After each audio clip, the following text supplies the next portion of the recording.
بسم الله الرحمن الرحيم السلام عليكم ورحمة الله وبركاته ዛሬ ይዤላችሁ የመጣሁት ነጥብ አብዛኞቻችን የምንዘናጋበት ነጥብ ነው ብዬ ነው የማስበው ወላኪን በዚህ ሳምንት እኔ ላይ የተከሰተ የሆነ ክስተት ስላለ ያን ነገር ነግራችሁና ከዚያ በኋላ ተጠቀሙበታላችሁ ጉዳዩ ከዱዓ ጋር ነው የሚያያዘው ዱዓ ስናደርግ እንዴት ምን ረሳቸው ነገሮች እንዳሉ እኔ ብዙ ጊዜ የሆነ ነገር ሲያጋጥመኝ ዱዓ አደርጋለሁ አልহামዱሊላህ አላህ ይመስገን ዱዓ ሳደርግ ደግሞ አላህ ያን ነገር ያሳካልኛል ብዙ ጊዜ ዱዓ አድርጌ አይቻለሁ አልহামዱሊላህ አላህ Subhanahu Wa Ta'ala አይከለክለኝም አንድ ይሄ ነው ሁለተኛ ነገር ደግሞ ዱዓ ሳደርግ የከበደኝን ነገር ለኡማና ለባባ ነው የምነግራቸው ደውዬ ኡማ እንዲህ አይነት ጉዳይ አለብኝ ባባ እንዲህ አይነት ጉዳይ አለብኝ ብዬ ነው የምነግራቸው አላህ Subhanahu Wa Ta'ala ያን ነገር ያሳካልኛል ሰሞኑን የተከሰተውን ነገር ልንገራችሁ የእናትና የአባት ዱዓ ምን ያህል እንደሚደርስ ማለት ነው የሆነ ቪዛ አፕላይ አድርጌ ስጠብቅ ነበር ቆየብኝ በጣም حتى በስንት ሺህ ዶላር የቆረጥኩት ቲኬቱን ላይ እየተበላሸ ነበር ብዙ ነገሮች እንትን አሉ ብከታተል አልስተካከላለኝ ዱዓም አድርጌ ነበር አላህ Subhanahu Wa Ta'ala ያዘገየበት ምክንያት ያቀዋል ሲዘገይብኝ ጊዜ ለሊት ላይ የዛሬ 3 ቀን መሰለኝ 3 ቀን 2 ቀን ለሊት ላይ እኛ ጋር 2 AM ነበር ማለትም ከለሊቱ 8 ሰዓት ማለት ነው አገር ቤት ደግሞ ወደ መግሪብ አካባቢ ነው 12 ሰዓት አካባቢ ነው የሚሆነው ለኡማ ደወልኩላትና ኡማ እንዲህ አይነት ጉዳይ አለብኝ ቪዛዬን አዘግይተውብኛል ቪዛውን ካላገኘሁ ደግሞ ወደ መዲና መመለሱ ሊቆይብኝ ነውና ብዙ ሺህ ያወጣሁበት ቲኬት አለኝ ስለዚህ ለመች ነው የምትፈልገው አለችኝ ኢንሻአላሁ ተዓላ ቢቻለኝና አላህ ነገ እንኳን ቢያመጣልኝ ደስ ይለኛል አልኩት ሹፍ ነገ ማለት እኔ አሁን ያለሁበት ነገ እኔ አሁን የምላችሁ ነገ እኔ ጋር ያለው ነገ ማለት ነው ለሀገራችን ለሊት ነው ምክንያቱም እኔ ጋር ሲነጋ አገር ቤት ከለሊቱ 6 ሰዓት 7 ሰዓት ነው የሚሆነው ስለዚህ አሁን ነገ ስል ያ ነገር ለኔ ነገ እንደማይደርስ አውቃለሁ ግን በኢትዮጵያ ነገ ራሱ ከደረሰ በሚል ነው የኔ ዱዓ የነበረው ምክንያቱም ቢሮ ስለሚዘጋ ምናምን ነገር ከዚያ ችግር የለውም ኢንሻአላሁ ተዓላ ጠዋት ስትነሳ ታገኘዋለህ ሂዳለችኝ ባባ ጋር ሄጄ ደወልኩ ባባ እንዲህ አይነት ጉዳይ አለብኝና ዱዓ አድርግልኝ ባባ አልጠየቀኝም ለመች ነው የምትፈልገው የሚለው ኢንሻአላህ ነገ ጠዋት ታገኘዋለህ ሂዳለኝ ወላሂ ስተኛ ቼክ አድርጌ የተኛሁት ምክንያቱም በዚሁ ቅጽበት አላህ Subhanahu Wa Ta'ala ተቀብሎንስ ቢሆን አልኩና ቼክ ሳደርግ ምንም ነገር አልነበረም ተኛው ጠዋት ላይ ሲነጋ ለፈጅር ሰላት ተነሳሁኝ ለሊት 8 ሰዓት ተኛ ወዲያው ፈጅር ሰላት ደግሞ 10 ሰዓት ከምናምን ነበር የሚሆነው 10 ሰዓት ከምናምን ተነሳ ማለትም የ2 ሰዓት ዲፈረንስ ነበር ምሽት ነው ቢሮ ዝግ ነው ኦንላይን ገብቼ ቼክ ሳደርግ ቪዛው መጥቷል መጀመሪያ መዲና የሄድኩ ጊዜም ማስታወሳለሁ ኡማ ቁርአን እየቀራች ከፈጅር ሰላት በኋላ ማታ ላይ ቼክ አድርጌ ነበር የተኛው ምን ነገር አልነበረም የዚያን ቀን በጣም ስከታተል ነበር ኡማ ሰሞኑን ቪዛ ይመጣል ብለውናል እስቲ ዱዓ አድርጊልኝ አልኳት ፈጅር በኋላ ቁርአን ትቀራለች ኡማና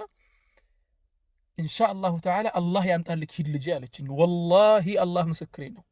ከዚያው ዘወር ብዬ ቼክ ሳደርግ የኢንተርኔት ገብቼ ቪዛው መጥቷል የዚያኔም ማለት ነው አሁን ይሄኛው ተደገመብኝ ሁለተኛ ጊዜ ምን ልላችሁ ፈልጌ ነው አብዛኞቻችን የምንረሳው ትልቁ የዱዓ በር እናትና አባት ናቸው ብዙ ሰዎች ዳዕዋ የሚያደርግ ሰው ጋር ይሄዱና ዱዓ አድርጉልኝ እስቲ ዱዓ አድርጉልኝ ይላሉ ችግር የለውም ትንሽም ቢሆን ሳሊህ ነው ብለህ የምታስበው ሰው ጋር ሄደህ ዱዓ አድርግልኝ ማለቱ ክፋት የለውም ነብያችን ሰለላሁ ዐለይሂ ወሰለም ስላደረጉት የሳቸው ሱና ስለሆነ ግን ከማንንም በላይ ልትቀርባቸው ዱዓ ልታስደርጋቸው የሚገባውና ትልቁ ደግሞ እናትና አባትህ ናቸው አንዳንድ ወንድሞችማ ያሳዝናሉ ለእናት ለአባቶቻቸው ክፉ ሆነው እናት አባቶቻቸውን በስንት ነገር አዛ ያደረጉ መሻይኾችን እንከድማለን ይላሉ መሻይኾችን እንትን እንላለን እናከብራለን ምን እንላለን ላ ትልቁና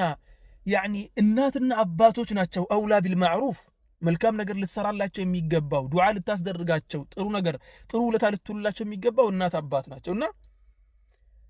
በጣም ስለገረመኝ ነው ምክንያቱም የመጀመሪያው ቪዛዬም ሲመጣ አላህ Subhanahu Wa Ta'ala በኡሚ ምላስ ላይ ያ ነገር እንዲደርሰኝ አድርጎ ወዲያው ዞር ብዬ ማግኘቴ አሁንም ድጋሚ ደግሞ ባባና ኡማን አናግሬ ዘወር ብዬ ጠዋት ላይ ሊከሰት የማይችል ነገር ነው ምክንያቱም ምሽት ላይ የሳዑዲ ቢሮዎች ዝግ ናቸው ምሽት ላይ አይደለም በኢትዮጵያ አቆጣጠር ከቀኑ 8 ሰዓት 9 ሰዓት ራሱ ብትሄዱ አታገኛቸውም ዝግ ነው ቢሮ እንዴት ለሊት ላይ ያ ነገር ተሰርቶ እንደተጠበቀኝ አላውቅም ምን ይታወቃል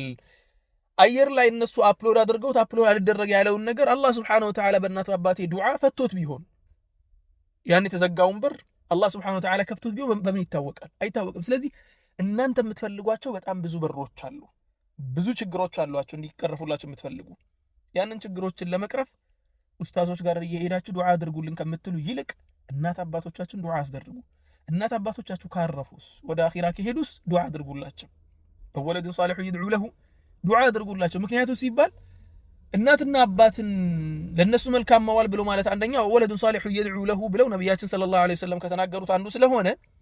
ለነሱ ዱዓ ማድረግ መልካም ስራ መስራት ነው። ቢሩል ዋሊደይን ነው፣ መልካም ስራ መስራት ነው። ያ ነገር ደግሞ የምናቅደውን ፕላን የምናደርገውን ነገር አላህ Subhanahu Wa Ta'ala እንዲያሳካልን በር ይከፍትልናልና።